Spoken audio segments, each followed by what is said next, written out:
In January 2025, the S&P 500 jumped 2.7%. That's more than double the average January return, and historically a sign of good things to come. The last time we saw a January this strong was in 2023, leading to a 24% rally over the year.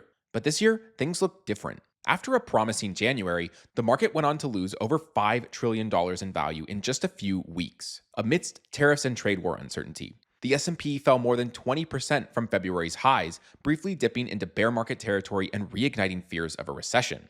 So, did January lie to us? There's an old saying on the stock market: as goes January, so goes the year. It refers to a seasonal signal traders love to watch, the January Trifecta. It combines three market indicators: the Santa Claus rally, the last 5 trading days of December and the first 2 of January, the first 5 days of January, and the January barometer, the full month S&P return.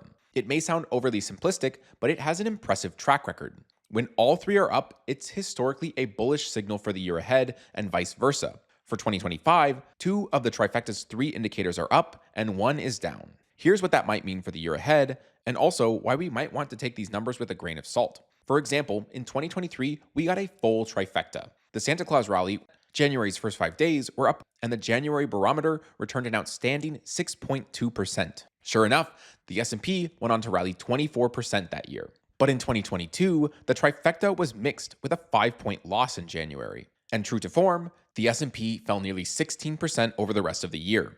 But like with most rules in the stock market, there are some exceptions to take note of. For example, 2018 had a full trifecta and a stellar 5.6 return through January, more than 4 times higher than average. But despite the positive trifecta, the rest of the year, February to December, was down 11%. The opposite happened in 2016. The trifecta was all negative, but the S&P returned over 15% from February to December. These exceptions are a reminder to take the trifecta like any indicator, with a grain of salt, and in conjunction with other indicators to form a complete and well-rounded picture of market conditions.